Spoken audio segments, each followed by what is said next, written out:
Good morning, dear students. My name is Koruna Fukon. I have been working as assistant professor in the Department of Economics, Digboi College. So, in the first part of this class, we discussed different subjects which are studied under macroeconomics. I mean, we were discussing about the scope of macroeconomics, right? So, this is the second part of the class. In this part, we shall be discussing about some of the important topics which are covered under macroeconomics, such as inflation, unemployment, international trade, etc. So let us start the class. So let us start from international trade.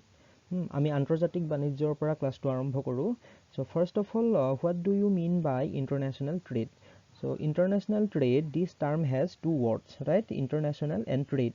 First of all, international means some activities which are conducted in international level. International level means among different countries, among different nations. That means across political boundaries. And trade means business. Business means buying and selling of some commodities. When you buy something and when you sell something, these kind of economic activities are known as trade or business. So international trade, these two words together means the trade across political boundaries. That means when we conduct a business among different countries, when we conduct a business among different nations, these kind of business or trade related activities are known as international trade. So when we buy something from foreign country and when we sell something to foreign country, these kind of transactions are known as international trade. So আন্তৰ্জাতিক বাণিজ্য মানেনো কি? আন্তৰ্জাতিক বাণিজ্য এই শব্দটোত এই যেটো term আন্তৰ্জাতিক বাণিজ্য ইয়াৰ দুটা শব্দ আছে. প্ৰথমটো শব্দ হৈছে আন্তৰ্জাতিক আৰু দ্বিতীয় শব্দটো হৈছে বাণিজ্য. তো আন্তৰ্জাতিক মানে হৈছে কি বিভিন্ন দেশৰ মাজত হোৱা কিছুমান কাৰ্য. আন্তৰ্জাতিক মানে কি আন্তৰ্জাতিক পৰ্যায়ত, তাৰ মানে এখন দেশৰ লগত নহয় বিভিন্ন দেশৰ মাজত হোৱা কিছুমান কাৰ্য. গতিকে আন্তৰ্জাতিক বাণিজ্য বুলি ক'লে বাণিজ্য মানে কি? বাণিজ্য মানে আমি জানো বাণিজ্য মানে হৈছে ব্যৱসায় বা অৰ্থনৈতিক কাৰ্যকলাপ যাৰ যোগেদি কি কৰা হয় কিছুমান সামগ্ৰীৰ আদান প্ৰদান কৰা হয়, ক্ৰয় আৰু বিক্ৰয়, তাৰ মানে কি কৰা হয় কিনা আৰু বেচা কৰা হয়. গতিকে বাণিজ্য মানে হৈছে ব্যৱসায়, কিনা বেচা. কিবা এটা সামগ্ৰী তুমি কিনিছা, কিবা এটা সামগ্ৰী বিক্ৰী কৰিছা, সেই কিনা বেচাটোক আমি কি বুলি কওঁ, এনেকুৱা ধৰণৰ ট্ৰানজেকশ্যনটোক আমি কি বুলি ক'ম, বাণিজ্য বুলি ক'ম. গতিকে আন্তৰ্জাতিক বাণিজ্য হৈছে কি আন্তৰ্জাতিক পৰ্যায়ত হোৱা কিছুমান ব্যৱসায়. তাৰ মানে হৈছে কি আমি আন্তৰ্জাতিক পৰ্যায়ত বুলি ক'লে এখন দেশৰ পৰা আন এখন দেশলৈ হোৱা বা বিভিন্ন দেশসমূহৰ মাজত হোৱা যি ব্যৱসায় বাণিজ্য তাকে আমি কি বুলি ক'ম, আন্তৰ্জাতিক বাণিজ্য বুলি ক'ম. So international trade means trade across political boundaries. So to conduct international trade you have to cross political boundaries. So you have to conduct trade with foreign nations like China, USA, Pakistan, Denmark, etc. So trade which is conducted or which is carried out among different nations is known as international trade. So আন্তৰ্জাতিক বাণিজ্য হৈছে দেশসমূহৰ ৰাজনৈতিক সীমা পাৰ হৈ কৰা বাণিজ্য সম্পৰ্ক বা ব্যৱসায়. তাৰপিছতে international trade has two components. International trade has two components. The first one is import. It is very much familiar to you. It is import. So what do you mean by import? Import means buying some commodities from foreign nations. অন্য দেশৰ পৰা কিবা সামগ্ৰী ক্ৰয় কৰাটোক আমি কি বুলি কওঁ, আমদানি কাৰ্য বুলি কওঁ. আমদানি তাৰ মানে অন্য দেশৰ পৰা কিনি অনা. তুমি কিবা এটা সামগ্ৰী চাইনাৰ পৰা কিনি আনিছা, তুমি কিবা এটা সামগ্ৰী আমেৰিকা যুক্তৰাষ্ট্ৰৰ পৰা কিনিছা, তুমি কিবা এটা সামগ্ৰী বা ভাৰতে কিবা এটা সামগ্ৰী ক্ৰয় কৰিছে বেলেগ এখন দেশৰ পৰা, সৌদি আৰবৰ পৰা কৰিছে, সেইটোক আমি কি বুলি ক'ম, আমদানি বুলি ক'ম. So import simply means buying something from foreign nations. When you buy something from USA, when you buy something from France, Denmark, Switzerland, so these kind of transactions, that means buying something from foreign nations is known as import. The second important part of international trade is, as you know, it is export. So what is export? Export means selling something to foreign nation. Selling commodities to foreign countries is known as export.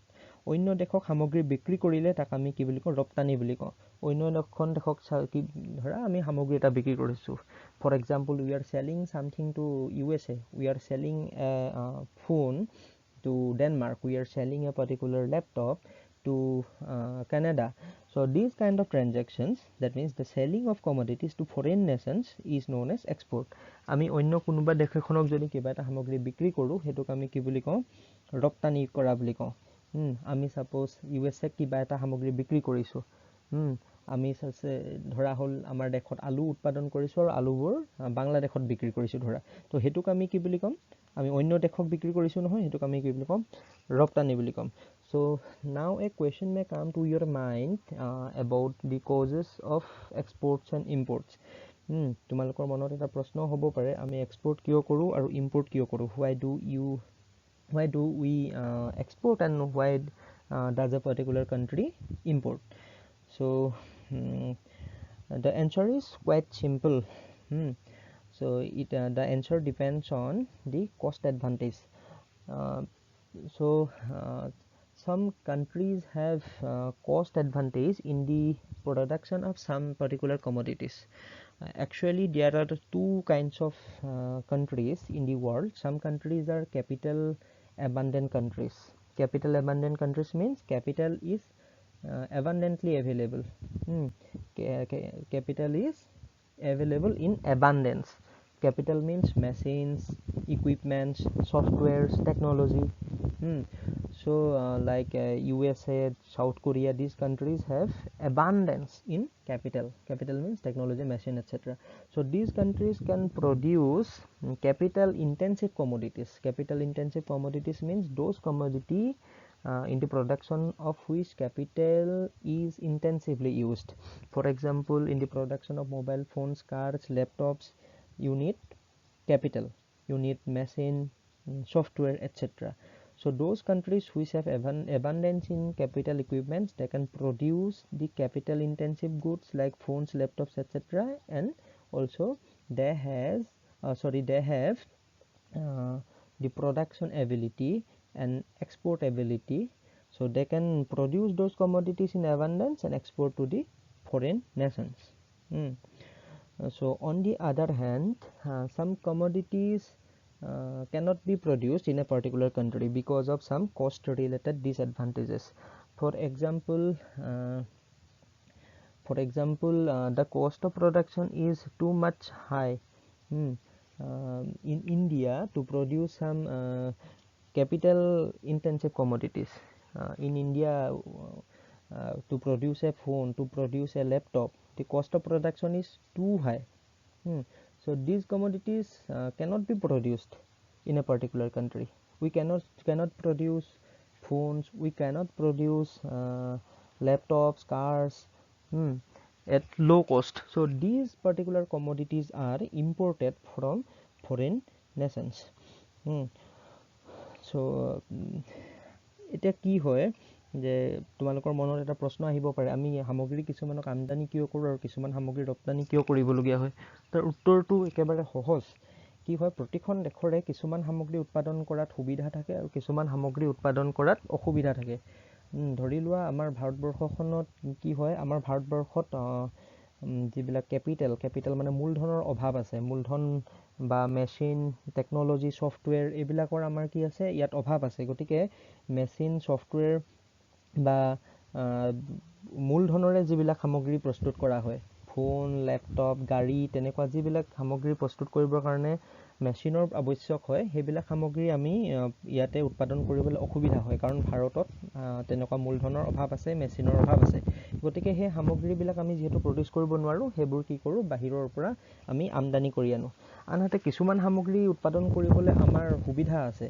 ধৰা আমাৰ ইয়াত শ্ৰমিক বহুত আছে আমাৰ ভাৰতখন কি হৈছে শ্ৰমিক বহুত আছে India is a labour abundant country so শ্ৰমিকে কি কৰিব পাৰে কি বস্তু প্ৰডিউস কৰিব পাৰিব শ্ৰমিকৰ দ্বাৰা কি হয় কৃষি কাৰ্যৰ লগত জড়িত যিবিলাক সামগ্ৰী আছে ধান ঘেঁহু আলু এইবিলাক প্ৰডিউচ কৰিবলৈ ভাৰতৰ কিয় সুবিধা হয়, কাৰণ আমাৰ দেশত কি আছে, শ্ৰমিকৰ সংখ্যা যথেষ্ট বেছি। গতিকে ভাৰতে এইবিলাক সামগ্ৰী যিহেতু প্ৰডিউচ কৰিবলৈ সুবিধা আছে, গতিকে ভাৰতে এইবিলাক সামগ্ৰী প্ৰডিউচ কৰিব আৰু অন্য দেশলৈ কি কৰিব, ৰপ্তানি কৰিব। So countries will produce those commodities in the production of which it has cost advantages, and these commodities will also be exported to foreign countries, and a particular country will import those commodities in the production of which it has cost disadvantages, and these commodities will be imported from foreign nations. So যিবোৰ সামগ্ৰী আমাৰ দেশত উৎপাদন নহয় বা উৎপাদন কৰিবলৈ অসুবিধা, সেইবোৰ সামগ্ৰী আমি অন্য দেশৰ পৰা আমদানি কৰি আনো, আৰু যিবোৰ সামগ্ৰী আমাৰ দেশত উৎপাদন কৰিবলৈ সুবিধা আৰু ৰাহিকৈ উৎপাদন কৰিব পাৰি, সেইবোৰ আমি ৰপ্তানি কৰিব পাৰোঁ। Commodities which can be produced in surplus amount can be exported to foreign nations. So for example, the OPEC countries, OPEC means an organization of petroleum exporting countries. Some countries which can produce petroleum or crude oil in excessive amount. These countries have formed an organization known as OPEC, OPEC, Organization of Petroleum Exporting Countries. So these countries include Saudi Arabia, Kuwait, Libya, Iraq, Iran, etc. These countries have abundance in crude oil. So these countries produce crude oil abundantly, and they export crude oil to foreign nations. So on the other hand, countries like India cannot produce crude oil because crude oil is not available necessarily. So what do? We simply import crude oil from OPEC countries. So export and import, these two important components of international trade. So I think you have understood about international trade and its two components. So তোমালোকে আন্তৰ্জাতিক বাণিজ্য মানে কি হয় আৰু ইয়াৰ দুটা গুৰুত্বপূৰ্ণ অংগ আমদানি আৰু ৰপ্তানি সেই সম্পৰ্কে ভালদৰে বুজি পালা, আৰু কিয় আমদানি কৰিবলগীয়া হয় দেশবিলাকে, কিয় ৰপ্তানি কৰিবলগীয়া হয় সেয়াও বুজি পালা। So international trade is one of the most important components of macroeconomics. So আন্তৰ্জাতিক বাণিজ্যটো হৈছে আমাৰ সমষ্টিবাদী অৰ্থনীতিৰ এটা গুৰুত্বপূৰ্ণ অধ্যয়নৰ বিষয়বস্তু। গতিকে ইণ্টাৰনেশ্যনেল ট্ৰেডটো আমি কি কৰিব লাগিব, আন্তৰ্জাতিক বাণিজ্যটো আমি মেক্ৰ' ইকনমিক্সত ভালদৰে পঢ়িব লাগিব। ইণ্টাৰনেশ্যনেল ট্ৰেডৰ লগত ৰিলেটেড যিবিলাক কথা আছে, there are different topics, different subjects, different aspect which are related to international trade, such as balance of payments, exchange rate. All these are to be studied in this paper. Now let us move to trade cycle. So trade cycle is one of the most important and one of the most interesting as well, interesting topics of macroeconomics. বাণিজ্য চক্ৰ হৈছে সমষ্টিবাদী অৰ্থনীতিৰ এটা গুৰুত্বপূৰ্ণ আৰু এটা জানিবলগীয়া আমাৰ বিষয়। So first of all, let us know the meaning of trade cycle. Trade cycle means the cyclical fluctuation in aggregate economic activities. অৰ্থনৈতিক কাৰ্যকলাপসমূহত সামগ্ৰিকভাৱে ঘটা চক্ৰীয় উত্থান পতনকে বাণিজ্য চক্ৰ বুলি কোৱা হয়। গতিকে first of all, it is a phenomenon of cyclical fluctuation. Cyclical fluctuation means the ups and downs, different ups and downs. In what? In economic activities, in aggregate economic activities in aggregate basis. So economic activities means consumption, production. These are known as economic activities. Consumption, production, buying, selling, exporting, importing. So saving, investment. So these are economic activities. So the economic activities generally follow some cyclical fluctuations, some ups and downs. Economic activities do not continue in a smooth manner. Sometimes production, consumption, these economic activities are at the top level, and sometimes they are at the down level. For example, you may know that in this situation, in this situation of COVID-19 pandemic.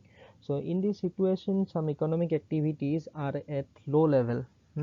Perhaps you have seen in newspapers, in TVs, radios, and perhaps from your elders, you have been informed that economic activities are at the down level in this situation. So sometimes what happens, these economic activities follow a upward trend, and sometimes these economic activities follow a downward trend. So these ups and downs are known as cyclical fluctuations in aggregate economic activities. Technically it is known as the trade cycle. বাণিজ্য চক্ৰ মানে হৈছে কি, অৰ্থনৈতিক কাৰ্যকলাপসমূহত সংঘটিত হৈ থকা চক্ৰীয় উত্থান পতন মানে কি, উঠি যোৱা আৰু তললৈ নামি যোৱা। কেতিয়াবা কি হয়, আমাৰ যিবিলাক সামগ্ৰিক অৰ্থনৈতিক কাৰ্য আছে, অৰ্থনৈতিক কাৰ্য বুলি ক'লে ভোগ হ'ব পাৰে, বিনিয়োগ হ'ব পাৰে, আমদানি হ'ব পাৰে, ৰপ্তানি হ'ব পাৰে, সঞ্চয় হ'ব পাৰে। এই এনেকুৱা ধৰণৰ যিবিলাক আমাৰ অৰ্থনৈতিক কাৰ্যকলাপ আছে, সেইবিলাকে কি হয়, কেতিয়াবা উঠে কেতিয়াবা নামে। আমি জানো যে এতিয়া COVID-19 পেণ্ডেমিকৰ আমাৰ এইখিনি সময়ত কি হৈছে, তোমালোকে পেপাৰে পত্ৰই পঢ়িবলৈ পাইছা, বা তোমালোকে নিউজত দেখিছা, বা তোমালোকৰ ডাঙৰ যিসকল জ্যেষ্ঠসকল আছে তোমালোকক নিশ্চয় কৈছে যে এইটো সময়ত কি হৈছে, আমাৰ অৰ্থনৈতিক কাৰ্যকলাপবিলাক কি হৈছে, কমি গৈছে। তোমালোকে দেখিছা দোকান বন্ধ আছে, মানুহে বিজনেছ কৰিবলৈ পৰা নাই। গতিকে এইটো সময়ত কি হৈছে, অৰ্থনৈতিক কাৰ্যকলাপবোৰ তললৈ আহি আছে। আকৌ পিছত যেতিয়া চিটুৱেশ্যন হ'ব, কি হ'ব, চিটুৱেশ্যনটো ঠিক হ'ব, তেতিয়া কি হ'ব, আমাৰ অৰ্থনৈতিক কাৰ্যকলাপবিলাকে আকৌ আগৰ দৰে পূৰ্বৰ দৰে ওপৰলৈ গতি কৰিব। কনজাম্পশ্যন বাঢ়িব, হয় নাই, ইনভেষ্টমেণ্ট বাঢ়িব, সঞ্চয় বাঢ়িব, গোটেইবিলাক কি হ'ব, বাঢ়ি গৈ থাকিব। গতিকে আমাৰ অৰ্থনৈতিক কাৰ্যকলাপবোৰ কি হয়, একেদৰে সমান একেটা গতিৰে গৈ নাথাকে। কেতিয়াবা অৰ্থনৈতিক কাৰ্যকলাপবিলাক ৰৈ যায়, কেতিয়াবা ওপৰলৈ যায়, কেতিয়াবা তললৈ যায়। এতিয়া চক্ৰৰ দৰে কি হয়, উত্থান পতন হৈ থাকে, ওপৰলৈ যায়, তললৈ যায়। গতিকে এই যে অৰ্থনৈতিক কাৰ্যকলাপবিলাক ওপৰলৈ তললৈ গৈ থাকে, সেইটোকে আমি কি বুলি কওঁ, আমি অৰ্থনৈতিক কাৰ্যকলাপসমূহৰ চক্ৰীয় উত্থান পতন বুলি কওঁ, নতুবা টেকনিকেলি আমি এইটোক কি বুলি কওঁ, ট্ৰেড চাইকেল বুলি কওঁ। গতিকে অৰ্থনৈতিক কাৰ্যকলাপবিলাক কি কি আছে, কনজাম্পশ্যন, ইকনমিক এক্টিভিটিজ মে বি কনজাম্পশ্যন, ভোগ, ডিমাণ্ড, চাহিদা, ইনভেষ্টমেণ্ট, বিনিয়োগ, এমপ্লয়মেণ্ট, নিয়োগ, production, utpadon, export, raftani. So these are economic activities. So these economic activities follow some cyclical or wave-like fluctuations. These wave-like fluctuations of economic activities is known as trade cycle. Also it is known as business cycle. So I have given the diagram, the diagrammatic representation of trade cycle. So ইয়াত মই কি কৰিছো, এটা trade সাইকেলৰ এটা diagram, এটা চিত্ৰ এটা মই ইয়াতে দিবলৈ চেষ্টা কৰিছো, তোমালোকে নিশ্চয় দেখিছা। তো in that particular diagram on the OX axis we have taken time, আমি সময়ক OX axis ত লৈছো, and in the OY axis we have taken economic activities, অৰ্থনৈতিক কাৰ্যকলাপবিলাকক আমি কি কৰিছো, OY axis ত লৈছো। So আমি দেখিছো যে অৰ্থনৈতিক কাৰ্যকলাপবিলাকে কি কৰিছে, কিছুমান ৱেভ নিচিনা ওপৰলৈ গৈছে, তললৈ। তোমালোকে ৰেড কালাৰত যিডাল দেখিছা, তাত দেখিছো আমি কি, ৰেড কালাৰৰ যিডাল ৰেখা, তাত কি আছে, ওপৰলৈ উঠিছে, তললৈ নামিছে, আকৌ ওপৰলৈ গৈছে। সো এইটোৱে হৈছে আমাৰ কি হয়, ট্ৰেড চাইকেল। ট্ৰেড চাইকেলৰ আমাৰ চিত্ৰৰ দ্বাৰা কৰা উপস্থাপন। সো যেতিয়া কি হয়, বাণিজ্য চক্ৰটো একেবাৰে ওপৰত থাকে, বাণিজ্য চক্ৰৰ ওপৰলৈ যেতিয়া যায়, সেইটোক আমি প্ৰাচুৰ্যতা বুলি কওঁ, প্ৰস্পাৰিটি। তাৰপিছত আকৌ তললৈ নামি আহে, সেইটোক আমি কি বুলি কওঁ, নিম্নগামী অৱস্থা বা ৰিচেশ্যন। তাৰপিছত তললৈ আহি বাণিজ্যৰ যিবিলাক অৰ্থনৈতিক কাৰ্যকলাপ, সেইবিলাক একেবাৰে তলৰ পইণ্ট আহে। তলৰ পইণ্টলৈ অহা সেইটো পৰিস্থিতিক আমি কি বুলি কওঁ, ডিপ্ৰেশ্যন। তো ডিপ্ৰেশ্যন হ'লে কি হ'ব, ভোগ, চাহিদা, বিনিয়োগ, নিয়োগ, উৎপাদন, ৰপ্তানি, এইবোৰ কি হ'ব, একেবাৰে তললৈ আহি যাব। আকৌ কি হ'ব, পৰিস্থিতি আকৌ ঠিক হ'ব, আকৌ ওপৰলৈ যেতিয়া যাব, সেই ওপৰলৈ যায়, ডিপ্ৰেশ্যনৰ পৰা ওপৰলৈ, সেইটোকে আমি কি বুলি কওঁ, পুনৰ উত্থান বা ৰিকভাৰী বুলি কওঁ। ৰিকভাৰীটো ওপৰলৈ গৈ আকৌ কি হ'ব, প্ৰস্পাৰিটি বা প্ৰাচুৰ্যতাটো আহি যাব। So in this alongside diagram you have seen that the line marked by red color, the red colored line has shown the trade cycle. You have seen that sometimes the economic activities represented by the red line are at top level. In fact, I have shown some phases of business cycle. So I have given some phases of the business cycle. When the economic activities, consumption, demand, investment, employment, production, export, etc. are at the top level. So this particular phase is known as prosperity. But when the economic activities follow a downturn style, when the trend becomes diminishing, so this particular situation is known as a recession. During the time of recession, economic activities like consumption, demand, investment, employment, production, etc. are at the downward level. That means they start at downturn. So depression, this is the third stage. Depression is the lowest point of the trade cycle. In this level, all economic activities, demand, consumption, etc. are at the lowest level. But this lowest level does not continue forever. What happens? The economic activities gradually tend to rise during the phase of recovery. During the phase of recovery, the economic activities start rising. Consumption starts increasing, production starts increasing, employment, export, all economic activities start rising gradually. This is known as the recovery phase. So this recovery phase continues, and the economy again reaches the prosperity phase.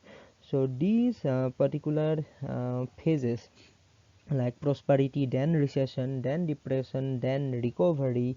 So this cyclical wave like fluctuation up and down, these activities or these phenomena are known as trade cycle. So now let us discuss one of the most important topics of macroeconomics. It is unemployment, নিবনুৱা সমস্যা। এইটো সমষ্টিবাদী অৰ্থনীতিৰ এটা গুৰুত্বপূৰ্ণ বিষয়, অধ্যয়নৰ এটা গুৰুত্বপূৰ্ণ বিষয়বস্তু। So' first of all let us know' the meaning of unemployment. So' unemployment is very much familiar to you, because unemployment is one of the major problems in Indian economy. নিবনুৱা সমস্যাটো হৈছে আমাৰ দেশৰ এটা গুৰুত্বপূৰ্ণ অৰ্থনৈতিক অসুবিধা বা অৰ্থনৈতিক সমস্যা। So what is unemployment? So unemployment means it is a particular situation when a person is eligible and ready for a job but has not got any employment opportunity. So it is a situation. First of all, it is a situation. Second point is the person is eligible and ready for job. Thirdly, the person has not got any employment opportunity. So for a person to be unemployed, he must be eligible for the job and he must be ready for job. And thirdly, he or she has not got any employment opportunity. So for a person to be unemployed, he must be eligible. Suppose I am not eligible for a particular post, so I cannot be termed as unemployed person. I must be eligible for the job. Secondly, I must be ready. I must be ready for work. I must have willingness or eagerness to work, and then only I will be considered as unemployed. I must be eligible, I must be ready for the job, but I have not got any employment opportunity. Then only I will be known as an unemployed person. নিবনুৱা সমস্যা হৈছে এনে এটা পৰিস্থিতি য'ত যোগ্যতা আৰু ইচ্ছা থকাৰ পিছতো কোনো লোক এজনে নিয়োগৰ সুবিধা লাভ নকৰে। গতিকে ইয়াতে চোৱা তিনিটা কথা আছে। প্ৰথম কথা হৈছে মানুহজন যোগ্য হ'ব লাগিব। ধৰি লোৱা মই যোগ্য নহয় কিন্তু মই চাকৰি নাই পোৱা বুলি কৈ আছোঁ, মই নিবনুৱা বুলি কৈ আছোঁ, তেনেকৈ নহ'ব। প্ৰথম কথা, মই যোগ্য হ'ব লাগিব। I must have enough educational qualification, শৈক্ষিক অৰ্হতা থাকিব লাগিব। আৰু দ্বিতীয় কথাটো হৈছে অকল যোগ্যতা থাকিলে নহ'ব, ইচ্ছা থাকিব লাগিব। ধৰি লোৱা মোৰ যোগ্যতা আছে, মোৰ কিন্তু কাম কৰিবলৈ ইচ্ছাই নাই, চাকৰিৰ কাৰণে এডভাৰটাইজ ওলাই মই ধৰি লোৱা এপ্লাই নকৰোঁ, তেনেকৈ নহ'ব। গতিকে কি হ'ব, যোগ্যতাও থাকিব লাগিব, ইচ্ছাও থাকিব লাগিব। তাৰপিছতো যদি কোনোবা এজন মানুহৰ চাকৰি নেপায় বা কোনোবা এজন মানুহে নিয়োগৰ সুবিধা লাভ নকৰে, তেওঁক আমি কি বুলি ক'ম? আনএমপ্লয়ড পাৰ্চন বা নিবনুৱা বুলি আমি ক'ম। So there are different types of unemployment.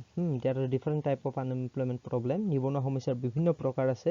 তাৰ ভিতৰত educated unemployment. Educated unemployment means those persons who have enough educational qualification but have not got any employment opportunities. This is known as educational by educated unemployment. Second, cyclical unemployment. Cyclical unemployment means the unemployment because of the cyclical fluctuation of aggregate economic activities. As we have studied earlier about the trade cycle. Trade cycle means sometimes business activities, economic activities follow a very downturn level. So during the downturn level, some people lost their jobs. So this is known as cyclical unemployment. So আমি জানো যে বাণিজ্য চক্ৰৰ উত্থান পতন হয়, কেতিয়াবা বাণিজ্য চক্ৰ খুব নিম্নমুখী অৱস্থাত থাকে, অৰ্থনৈতিক কাৰ্যকলাপবিলাক কি হয় একেবাৰে তললৈ গুচি যায়। গতিকে সেইটো সময়ত কি হয় বহুতো লোকে কি হয় চাকৰি হেৰুৱাবলগীয়া হয়। এতিয়া ধৰা আমি জানো যে COVID-19ৰ সময়ত কি হৈছে বহু লোকে চাকৰি হেৰুৱাইছে, কাৰণ অৰ্থনৈতিক কাৰ্যকলাপবোৰ বন্ধ আছে, দোকান বন্ধ আছে, বিজনেছবিলাক বন্ধ আছে। গতিকে কিছুমান লোকে কি হয় নিয়োগৰ সুবিধা হেৰুৱাবলগীয়া হৈছে। এনেকুৱা ধৰণৰ সমস্যাৰ কাৰণে যিবিলাকে নিয়োগৰ সুবিধা হেৰুৱায় তেওঁলোকক আমি কি বুলি ক'ম? সক্ৰিয় নিবনুৱা বুলি ক'ম। তাৰপিছতে আছে আমাৰ structural unemployment. Structural unemployment means the unemployment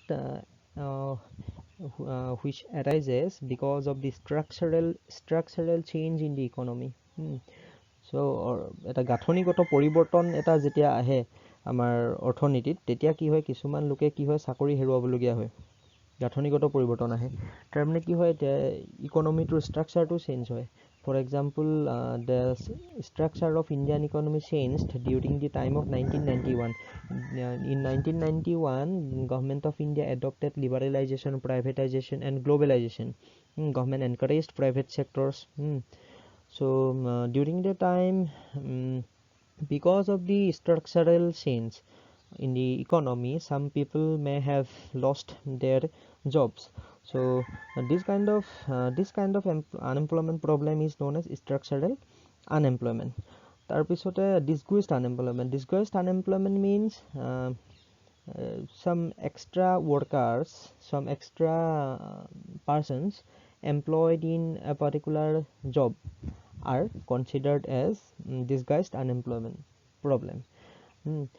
For example, we know that India is a labor abundant country. In agricultural field in India, many people are working. Excessively many people are working. Suppose only 5 people are necessary in a field, but you may find that 10-12 workers are working there.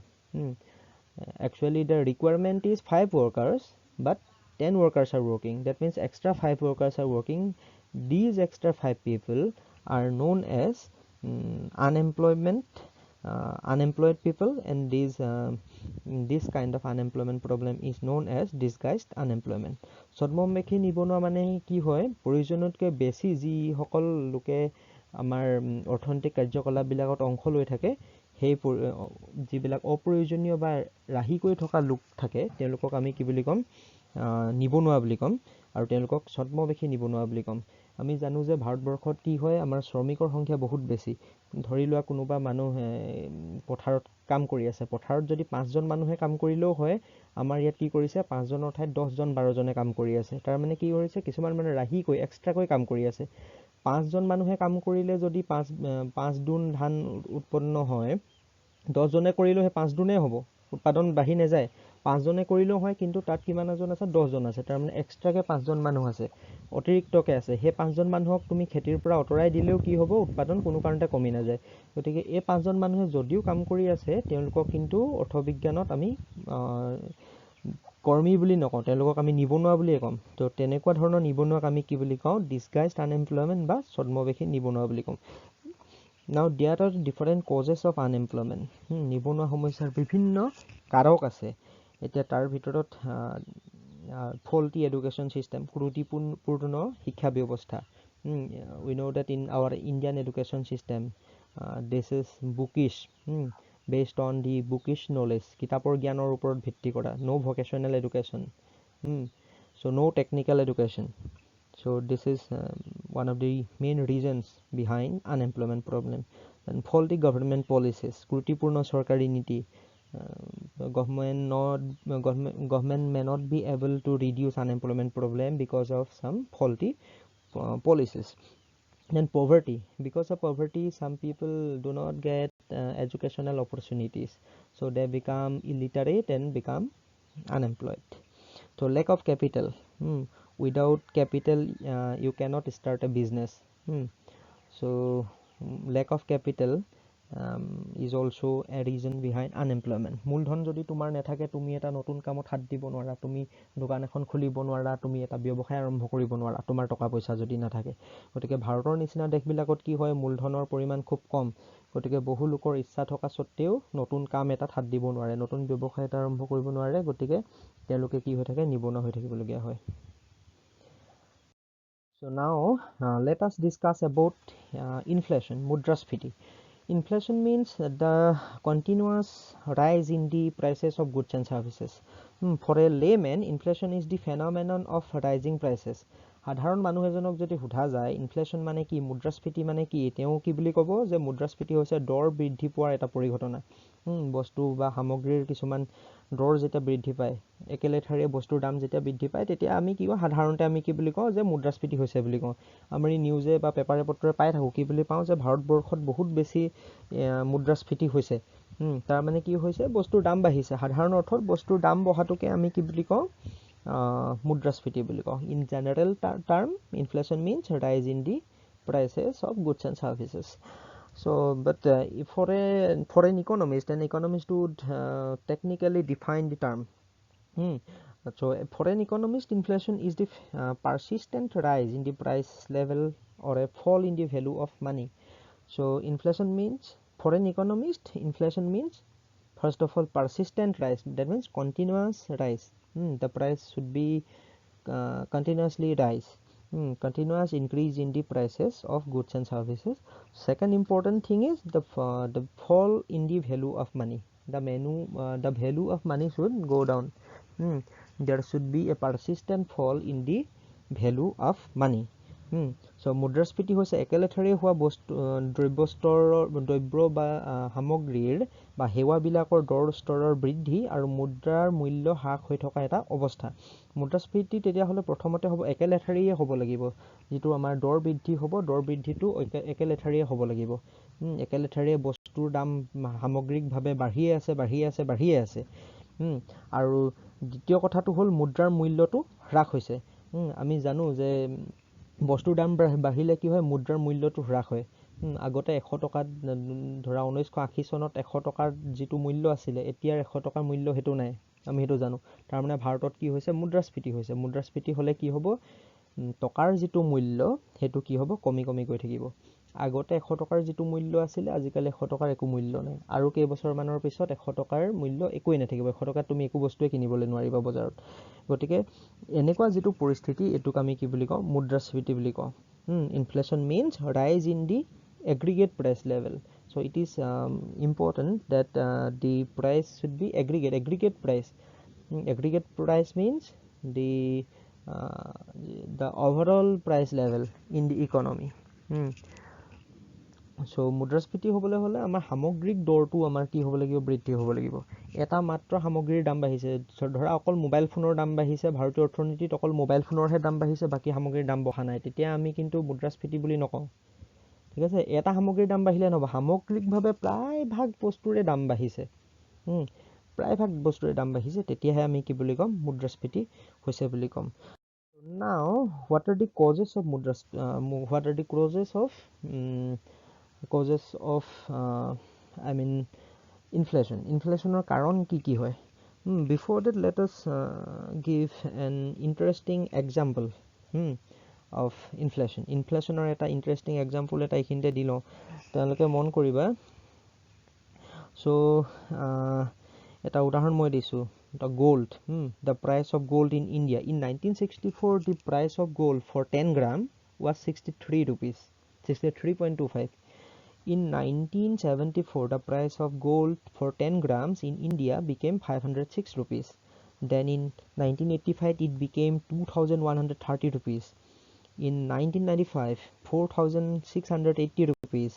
In 2005, 7,000 rupees. And in 2015, the price became 26,343.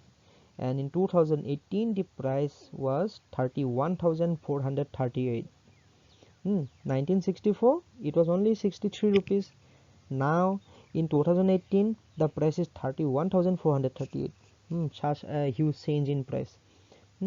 So you can say that there has been inflation in the gold market.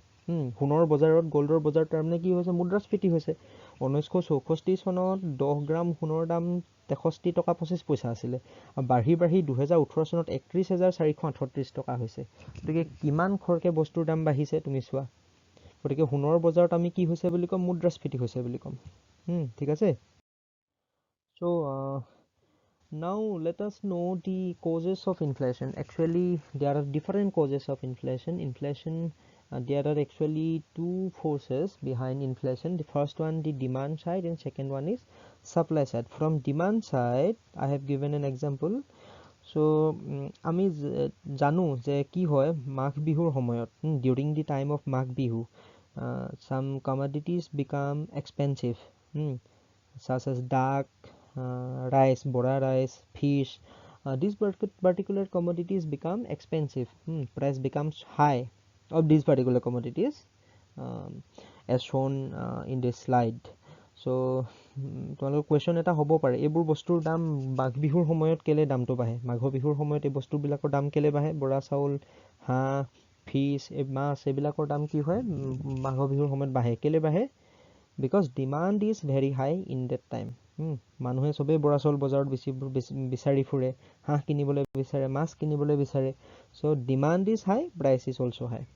So because of increase in demand supply being unchanged the price may rise. Price may rise because of a sudden increase in. The second point is from supply side. Supply side ot ki hobo আমি এটা example লৈছো we have taken an example. We know that during the time of winter time the price of potato during the time of winter is 7 rupees. During the time of winter time means at the time potato is available in abundance. Potato is abundantly available in the market during the time of winter. তোমালোকে জানা লৰাবিলাকে বেছিকে জানিবা যে কি হয় ঠাণ্ডা দিনত উইন্টাৰৰ সময়ত কি হয় পটেটো বহুত বেছি বজাৰত থাকে তুমি পটেটো আলু বহুত বেছি বজাৰত থাকে কাৰণ আলুটো আমি জানো যে আঘোণ পুহ মাহত কি হয় আলু বহুত বেছি হেতু সময়ত আলু বিলাক উলিওৱা হয় খেতিৰ পৰা আৰু আলু বিলাক বজাৰত বহুত বেছিকে থাকে আৰু হেতু সময়ত আলুৰ দামটো কি হয় খুব কম 7 টকা 8 টকা তেনেকুৱা হয় 5 টকাও হয় and during the time of summer season like this August July August so eto time ot ki hoy the supply of potato becomes low. The supply of potato is low during this time so that is why the price is high. Summer price of potato 25 so now in August the price of potato is 32 33 right so because of supply increase in supply reduces the price and a fall in supply increases the price. That means a fall in supply is also a reason behind inflation. So বস্তুৰ যেতিয়া যোগানটো বৃদ্ধি পাব আমি আলুৰ যোগানটো কেতিয়া বৃদ্ধি পায় ঠাণ্ডা দিনত তেতিয়া আলুৰ দাম কম থাকে এতিয়া আলুৰ যোগান কি হৈছে কমিছে আলু এতিয়াতো প্ৰডিউস নহয় জুলাই আগষ্ট মাহত এতিয়া কি হৈছে আলুৰ দামটো বাঢ়িছে সো যেতিয়া যোগানটো হ্ৰাস পায় a fall in supply যেতিয়া যোগানটো হ্ৰাস পায় তেতিয়া কি হ'ব সামগ্ৰীৰ দাম বাঢ়িব পাৰে গতিকে হেতুক আমি কি বুলি কম ইনফ্লেশ্যন বা মুদ্ৰাস্ফীতি বুলি কম গতিকে চাহিদা বৃদ্ধি পালে আৰু যোগানৰ পৰিমাণ হ্ৰাস পালে মুদ্ৰাস্ফীতি হয় বুলি ক'ব পাৰো মুদ্ৰাস্ফীতি হ'বলৈ হলে কি হ'ব লাগিব চাহিদা বৃদ্ধি পাব লাগিব আৰু যোগানৰ পৰিমাণ হ্ৰাস পাব লাগিব so a rise in demand and a fall in supply may cause inflation. With this I would like to conclude our today's discussion. So ইমানতে আজি আমাৰ আলোচনা সামৰিবলৈ বিচাৰিছো so পৰৱৰ্তী ক্লাছত আমি কি কৰিম সমষ্টিবাদী অৰ্থনীতিৰ আন কিছুমান গুৰুত্বপূৰ্ণ বিষয় সম্পৰ্কে আলোচনা কৰিম in our next class we shall be discussing about some other important topics under macroeconomics. Thank you.